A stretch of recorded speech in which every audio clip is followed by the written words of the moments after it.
Chapter number 4 شجرۂ نسب۔ سعد اللہ خان عرف سدھو قیس عبدالرشید ملک کی نویں پشت میں بام یا بامی نام کے ایک سردار کے ہاں پیدا ہوئے۔ آپ کے 5 بھائی اور بھی تھے۔ آپ کے ہاں ایک بیٹا پیدا ہوا جس کا نام بہادر جنگ تھا۔ بہادر جنگ کے 3 بیٹے تھے جن میں ایک بیٹے کا نام سام رکھا گیا۔ ملاحظہ ہو شجرہ صفحہ نمبر 57 سے 58۔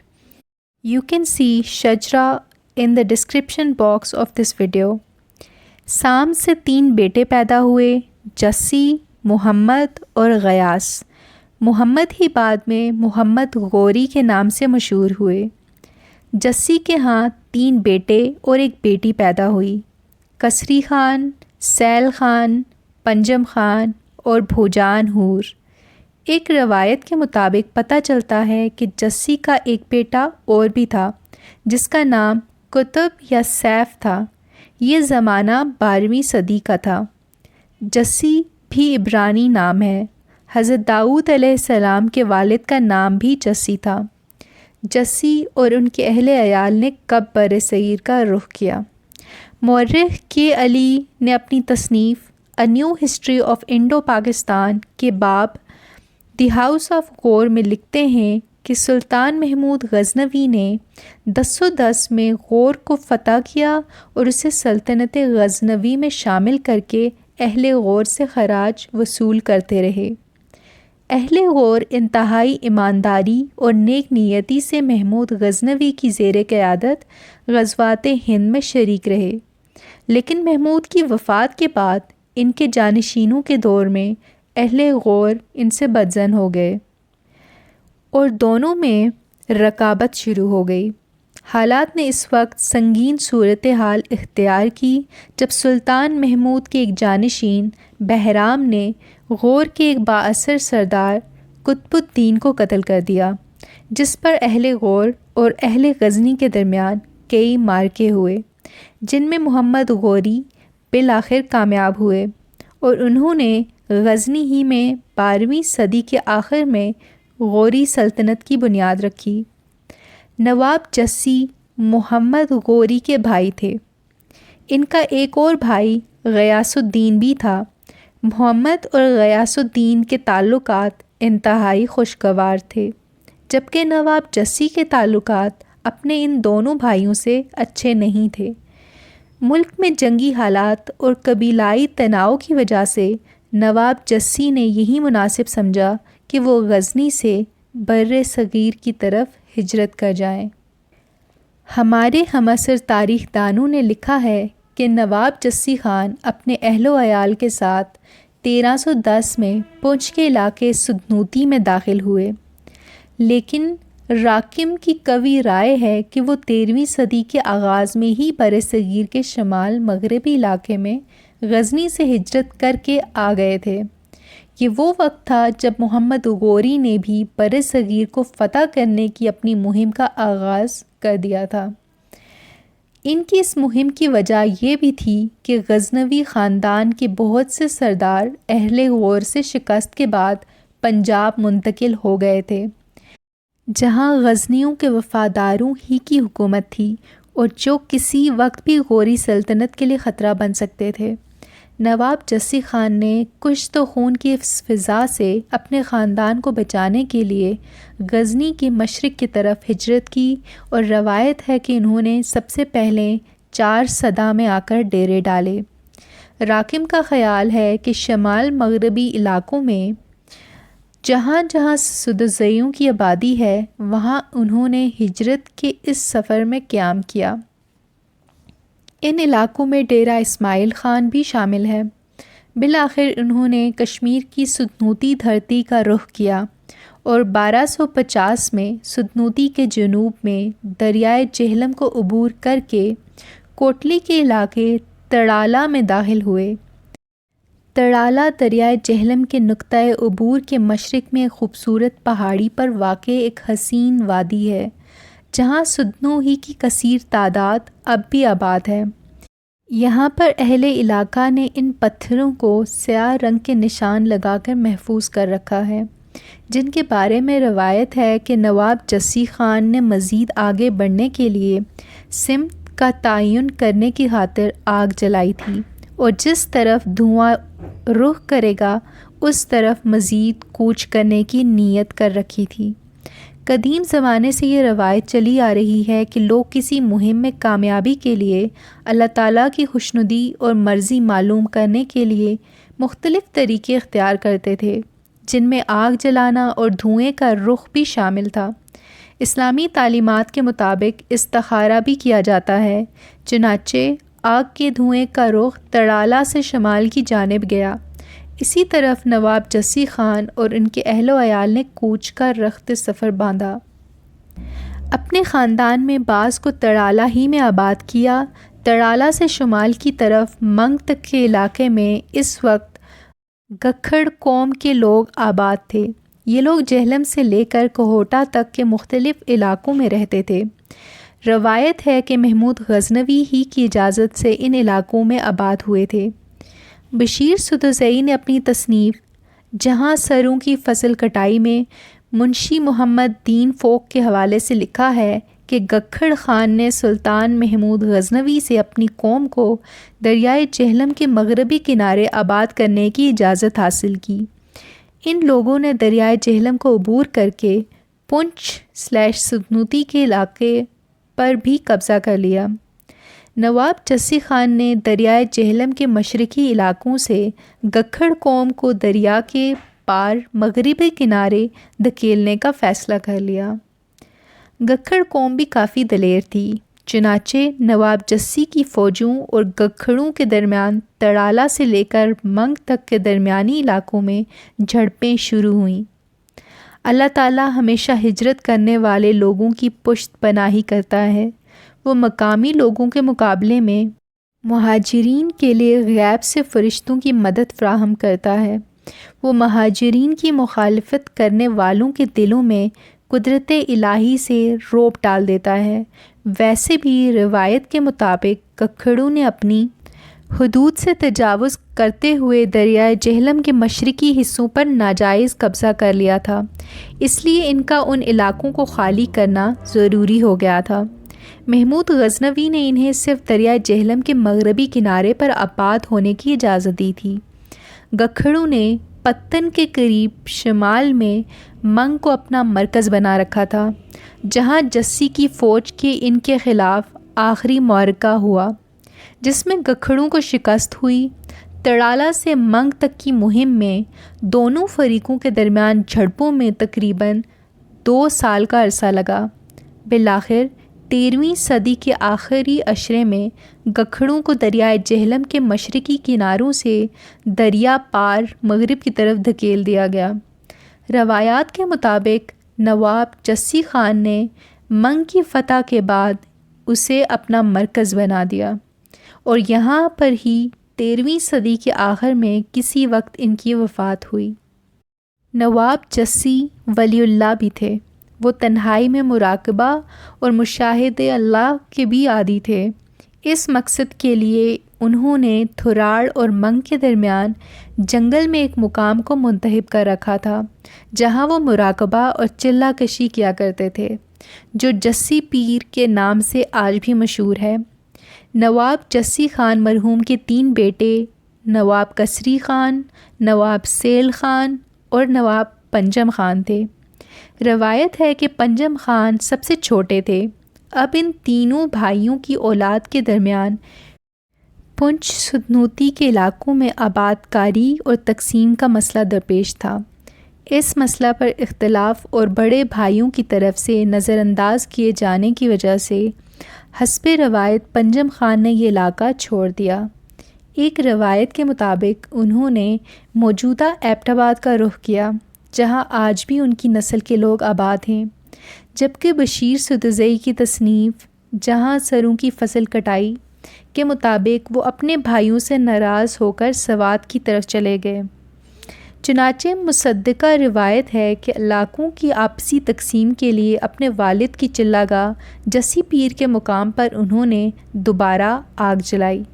آگ سے دھوئیں کے رخ کے مطابق کسری خان کی اولاد تڑالہ سے دریا کے ساتھ ساتھ شمال کی جانب ٹائیں تک اور یہاں سے سدن گلی تک پہنچ گئی، اور دوسری جانب مشرق میں کوٹلی کے شمالی پہاڑی علاقوں کے علاوہ پونچھ شہر کے نواحی علاقوں تک پھیل گئی۔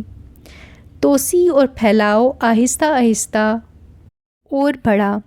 کسری خان کے علاقے کے تعین کے بعد ان کے بھائی سیل خان اور ان کی اولاد کے لیے پونچھ سدنوتی کے اندرونی مشرقی علاقوں میں جانا ٹھہرا۔ تراڑکھل، راولاکوٹ اور اندرون پونچھ کے سینکڑوں دیہات سیل خان کی اولاد کے مسکن بنے، جبکہ ان دونوں علاقوں کے درمیانی قطع جات میں دونوں بھائیوں کی اولاد مشترکہ طور پر آباد ہے، اور اب تو اشتراک مسکن اور معاشرت کا عمل اور بھی گہرا ہو گیا ہے۔ سوال پیدا ہوتا ہے کہ مذکورہ بالا علاقوں میں سدوزیوں کی منتقلی کے وقت پہلے سے وہاں کون لوگ آباد تھے، ان کا مذہب کیا تھا؟ اگرچہ شاہ ہمدان رحمۃ اللہ علیہ کی کوششوں سے کافی عرصہ قبل اسلام کشمیر، سری نگر وغیرہ میں متعارف ہو چکا تھا، 11ویں صدی عیسوی کے آغاز میں محمود غزنوی کے ہندوستان پر 15 حملوں اور کشمیر میں 2 حملوں کی وجہ سے اسلام کا چرچا ہو چلا تھا، لیکن ان حملوں کا فوکس زیادہ تر کشمیر تھا، جبکہ پونچھ سدنوتی کے سدن مہاجرین کے علاقوں میں زیادہ تر دراوڑ آباد تھے۔ علاوہ ازیں ان علاقوں میں پہلے سے آباد لوگوں کی آبادی بہت کم تھی، چنانچہ نواب جسی کی اولاد نے جب ان علاقوں میں اپنے مسکن کو توسیع دی تو ساتھ ہی ساتھ دین اسلام کی تبلیغ کے فرائض بھی انجام دیے۔ تاریخی طور پر تمام مذاہب، خاص کر اسلام کے شاید تو مہاجرین ہی کی مرہون منت ہے، چنانچہ یہاں بھی نواب جسی مرحوم کی اولاد کی کوششوں سے دھیرے دھیرے اسلام پھیلتا گیا، اور ان علاقوں میں خواہ خواہ دراوڑ مسلمان ہو گئے، لیکن ایسے کوئی تاریخی شواہد نہیں ملتے کہ انہوں نے دراوڑوں کو مسلمان بنانے کے لیے جبر و تشدد کی راہ اختیار کی ہو۔ سدوزئی سدن کے مسکن۔ بشیر سدوزئی اپنی کتاب میں لکھتے ہیں کہ افغانستان اور پاکستان کے پشتون علاقہ سے ہجرت کے بعد پونچھ سدنوتی کے علاقوں میں آباد کاری کے بعد یہاں کے مقامی لب و لہجے کے مطابق سدوزئی کے نام میں بھی تبدیلی واقع ہو کر پہاڑی آویزش کی وجہ سے جسی کی اولاد سدن کے نام سے مشہور ہو گئی۔ پونچھ کے ملحقہ علاقوں شمالی پنجاب میں بھی انہیں سدن ہی کے نام سے موسوم کیا جاتا ہے، جبکہ افغانستان کے مشرقی اور جنوبی علاقوں خیبر پختونخوا اور جنوبی پنجاب اور بلوچستان کے علاقوں میں یہ سدوزئی کے نام سے ہی مشہور ہیں، جس کا مطلب ہے سدو کی اولاد۔ مولوی امیر عالم خان نے اپنی تصنیف میں سدن قبیلے کے مسکن پونچھ سدنوتی میں 101 گاؤں کوہوٹا پنڈی، 15 گاؤں کوٹلی، 11 گاؤں جہلم، 2 گاؤں گجر خان، گجرات، گجراوالا اور جموں کے رنبیر پورہ میں متعدد گاؤں شمار کیے ہیں، جبکہ تھوڑی تعداد میں مری، پنڈی، مظفرآباد اور وادی کشمیر میں بھی آباد ہیں۔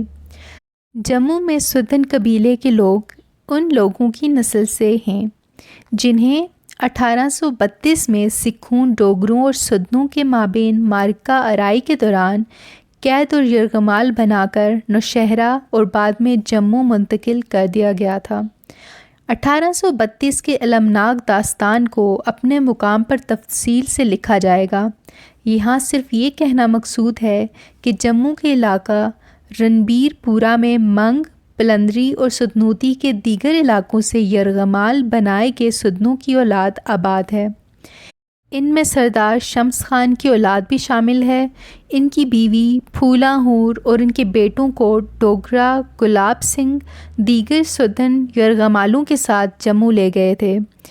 شبیر سدوزئی کے مطابق انہیں وہاں 500 کنال زمین اور 100 روپے ماہانہ وظیفہ دیا گیا۔ کشمیر میں افغانوں کے اقتدار میں جموں کے بعض علاقوں میں درانی، سدوزئی افغان آباد ہو گئے تھے، جہاں ان دونوں کے درمیان شادیاں ہوتی رہیں۔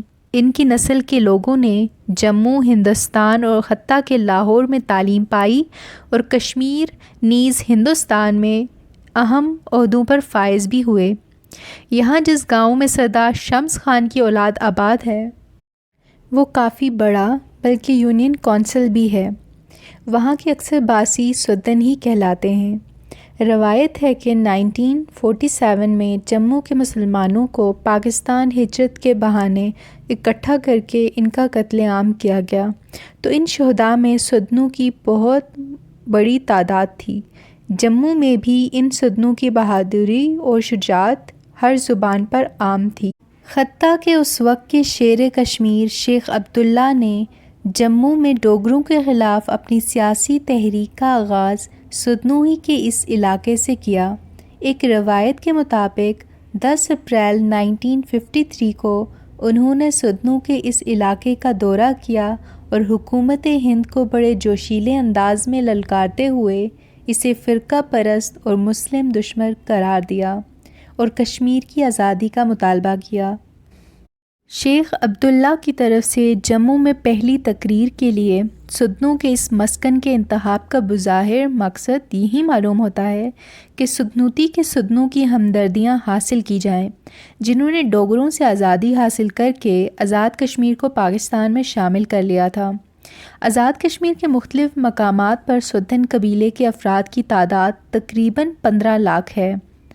تاہم سدن ایجوکیشنل کانفرنس کے زیر اہتمام سدن افراد کی مردم شماری کا پروگرام طے کیا گیا ہے، جس کی تکمیل سے ان کی تعداد کا صحیح تعین ہو سکے گا۔ پاکستان کے مختلف علاقوں میں آباد سدنوں کی تعداد محتاط اندازوں کے مطابق تقریباً 20 لاکھ ہے۔ 1830 ہجری اور 1840 کے دوران سکھوں اور ڈوگروں کی طرف سے سدنوتی پنچ پر یلغار کے نتیجے میں سدنوں کے بعض قبائل شمالی پاکستان کے بعض علاقوں میں منتقل ہو گئے، جن میں کٹلی ستیاں اور کوہوٹا میں نارا مٹور کے علاقے بھی شامل ہیں۔ کوہوٹا میں ایک مشہور گاؤں سدن گلا کے نام سے بھی مشہور ہے۔ نکیال کوٹلی میں بھی بارڈر پر سدن خاندان آباد ہیں۔ ہٹیاں بالا میں بھی کافی سدن تقریباً 200 سال سے بستے ہیں۔ سیاسی و معاشرتی نظام حیات 14ویں صدی عیسوی کے آغاز میں نواب جسی مرحوم اپنے 3 بیٹوں، دیگر اہل و عیال اور تقریباً 15,000 عسکری قوت کے ہمراہ سدنوتی میں آباد ہوئے۔ اس دور سے لے کر احمد شاہ ابدالی کی طرف سے 18ویں صدی کے وسط میں برصغیر اور کشمیر پر حملوں کے درمیان تقریباً 450 سال کے عرصے میں یہ حقیقت جاننے کی ضرورت ہے کہ اس طویل عرصے کے دوران سدنوں کا سیاسی نظام کیا تھا۔ وہ کسی بیرونی طاقت کے باجگزار تھے یا کہ انہیں داخلی آزادی حاصل تھی یا مکمل طور پر آزاد تھے۔ اگرچہ پونچھ شہر میں ان کی حکومت نہیں تھی، لیکن سدنوتی کلی طور پر ان کی زیر تسلط رہی۔ اس آزادی کی سب سے بڑی وجہ یہ تھی کہ برصغیر پاک و ہند میں اس تمام عرصے میں بلکہ اس سے بھی پہلے 1000 عیسوی سے لے کر 16ویں صدی کے نصف تک غزنویوں، غوریوں، ترکوں، خلیجوں اور بالآخر مغلوں کے زیر اثر رہا، اور کسی بھی مقامی راجے یا مہاراجے کو پونچھ یا سدنوتی پر یلغار کرنے کی جرأت نہ ہوئی۔ کشمیر میں بھی اس طویل عرصے کے دوران مسلم بادشاہ حکمران رہے، لیکن ان کی حکمرانی زیادہ تر وادی کشمیر تک محدود رہی۔ اگرچہ اس عرصے کے دوران منگولوں نے بھی برصغیر پر حملہ آور ہو کر تباہی مچائی، لیکن انہیں گرمی کی شدت اور برصغیر کے مسلم حکمرانوں کی طرف سے شدید مزاحمت کی وجہ سے پسپا ہونا پڑا۔ امیر تیمور نے بھی یلغار کی، لیکن وہ بھی زیادہ تر پنجاب اور دہلی تک ہی محدود رہا۔ 18ویں صدی کے وسط میں احمد شاہ درانی نے کشمیر فتح کیا تو اس نے بھی سدنوتی کی طرف محض اس لیے توجہ نہیں دی کہ اسے علم تھا کہ اس خطے میں اس کی نسل کے لوگ ہی آباد ہیں، جن کو مفتوح کرنا کسی طور بھی افغانوں کو زیب نہیں دیتا، بلکہ اس دور میں سدنوں سدزیوں کی شان اور سیاسی قد و کاٹ میں اور اضافہ ہوا۔ فریقین کے درمیان سیاسی، سفارتی اور تجارتی روابط بڑھے۔ حتیٰ کہ 1757 میں احمد شاہ ابدالی مرحوم نے سدنوتی کے سردار بلند خان سدوزئی کو کشمیر کا صوبیدار تعینات کیا۔ کشمیر میں 1753 سے 1819 تک افغان سدوزیوں کی حکومت رہی۔ اس دوران احمد شاہ ابدالی نے سکھوں اور مرہٹوں کی سرکشی کو فروغ کرنے کے لیے جب ان سے پنجہ آزمائی کی تو پنچ سدنوتی کے سدوزیوں نے اس کا بھرپور ساتھ دیا۔ یہ ان کے مذہبی لگاؤ اور صلہ رحمی کے اسلامی اصولوں کے عین مطابق رویہ ہی تھا۔ قبل ازیں مغل بادشاہ اکبر نے 1586 میں کشمیر فتح کیا، لیکن مغلیہ بادشاہوں نے پنچ سدنوتی سے چھیڑ چھاڑ نہیں کی۔ سدنوں نے تقریباً 5 صدیوں پر محیط اس عرصے میں اپنی فطری آزادی طبع کے مطابق زندگی گزاری۔ انہوں نے اپنے اس خطے میں بسنے والے دیگر کمزور قبائل کے ساتھ اسلامی رواداری کا کامل برتاؤ روا رکھا، بلکہ سنت نبوی صلی اللہ علیہ وسلم کے عین مطابق خطے کے مشترکہ دفاع اور امن و امان کے لیے مفاہمتی معاہدے بھی کیے۔ یہی نہیں بلکہ پنچ کے دیگر خود مختار قبائل ملدیالوں، سدھرونوں اور ڈھونڈوں کے ساتھ بھی پنچ کے مشترکہ دفاع، عدم مداخلت اور ایک دوسرے کے خلاف عدم جارحیت کے اصول بھی طے کیے۔ غرض یہ کہ مذکورہ 5 صدیوں کے دوران ان کے ہاں مکمل امن و سکون رہا۔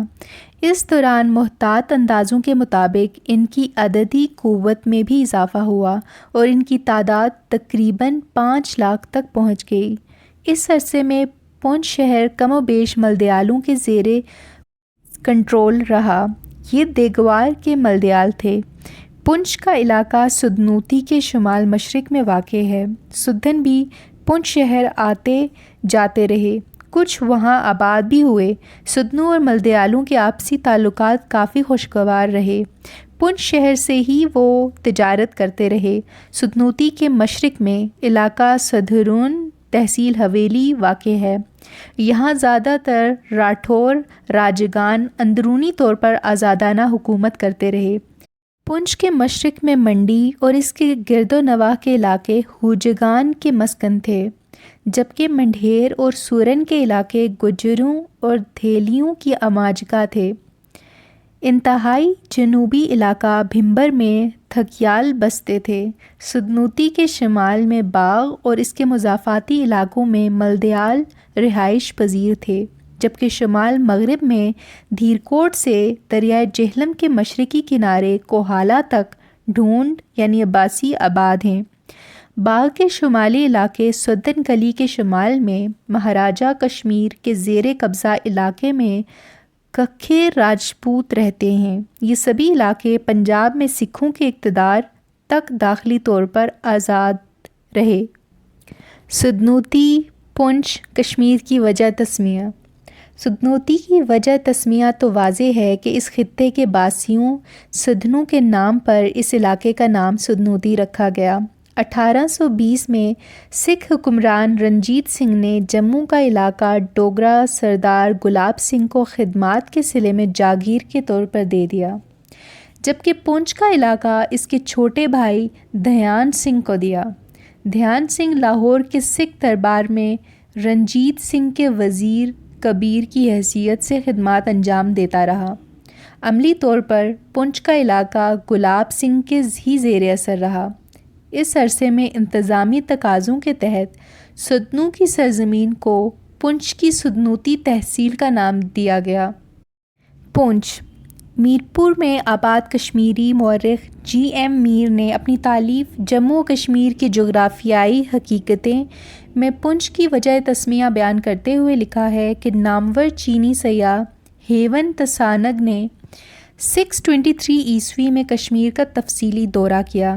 اس نے اپنے سفر نامہ میں لکھا ہے کہ اس علاقے کو مقامی باشندے پرونس یا پونچھ کے نام سے پکارتے تھے۔ کشمیری زبان میں پونچھ کو آج بھی پرونس یا پرونسرا ہی کہتے ہیں۔ سنسکرت زبان میں کسی سلطنت کے سرحدی علاقے کو پونچھ کہا جاتا ہے۔ پنڈت کلہانہ نے راج ترنگی میں لکھا ہے کہ کشمیر کے ہندو راجا للتادت نے 685 عیسوی میں پونچھ شہر کی بنیاد رکھی، لیکن کشمیری مورخ پریم ناتھ بزار نے اپنی تالیف انسائیڈ کشمیر کے باب اے گلمپس آف پاسٹ ہسٹری میں للتادت کا زمانہ حکمرانی 752 سے 715 بتایا ہے، جس سے جی ایم میر کا حوالہ کلہانہ بہت حد تک غلط ثابت ہو جاتا ہے۔ پریم ناتھ بزار کے مطابق للتادت نے اپنے مختصر دور حکمرانی میں شمالی ہند، پنجاب اور افغانستان کے راستے ترکی تک کو سلطنت کشمیر میں شامل کر لیا تھا۔ وہ ان فتوحات کے سلسلے میں 12 سال تک کشمیر سے باہر رہے۔ انہوں نے وسطی ایشیا کے کچھ علاقے بھی اپنی سلطنت میں شامل کیے اور براستہ تبت کشمیر واپس آئے۔ انہوں نے معروف مسلم مورخ البیرونی کا بھی حوالہ دیا ہے کہ اہل کشمیر للتادت کی فتوحات کا سال میں ایک دن جشن منایا کرتے تھے۔ کشمیر کی وجہ تسمیہ کے بارے میں مختلف روایات ہیں۔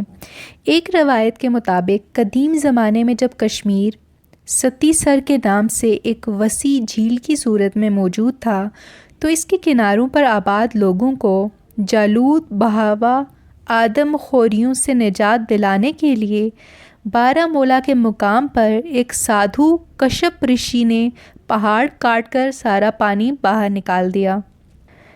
اس طرح وادی کشمیر ظہور میں آ گئی اور یہاں آبادی شروع ہو گئی۔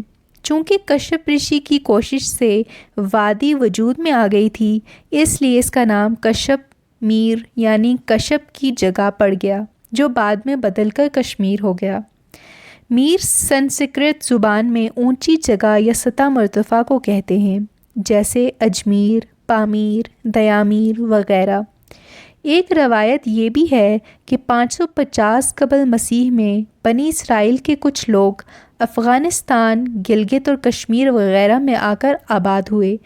ان میں سے جو قبیلہ وادی کشمیر میں وارد ہوا اسے اس سرزمین کی خوبصورتی نے بہت متاثر کیا اور انہوں نے اس کا نام کشمیر رکھا، جو کاف اور اشمیر کا مرکب ہے، یعنی اشیر جیسا۔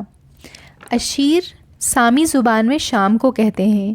شامیوں کو اشوری یا ایشیرین بھی کہا جاتا ہے۔ گویا بنی اسرائیل یعقوب کو یہ سرزمین شام جیسی سرسبز و شاداب اور خوبصورت لگی اور انہوں نے اس کا نام کشمیر رکھا۔ یہ کشمیر اور گلگت بلتستان میں اسے آج بھی کشیر کے نام سے ہی پکارا جاتا ہے۔ ایک اور اسلامی روایت کے مطابق جھیل ستی سر کو خشک کرنے کا کام حضرت سلیمان بادشاہ نبی کے حکم پر کاشف نامی جن نے سر انجام دیا تھا اور اس کا نام کاشف میر پڑ گیا تھا، جو بعد میں کشمیر ہو گیا۔ مورخ جی ایم میر نے اپنی کتاب میں ان روایات کا کوئی حوالہ نہیں دیا، البتہ ہم ان کی تالیف کے حوالے سے کشمیر اور پونچھ کی وجوہات تسمیہ کا حوالہ دے سکتے ہیں، کیونکہ ان کی اس کتاب کے 4 ایڈیشن چھپ چکے ہیں۔ پہلا ایڈیشن 1989 میں چھپا تھا اور چوتھا ایڈیشن 1998 میں چھپا۔ ان روایات پر کسی نقاد نے ہماری معلومات کے مطابق رائے زنی نہیں کی اور نہ ہی انہیں غلط قرار دیا۔ البتہ جی ایم میر نے کشمیر کی وجہ تسمیہ کے ضمن میں مسلم روایت حضرت سلیمان اور کاشف جن کے بارے میں بامزئی سعود فور کا حوالہ دیا۔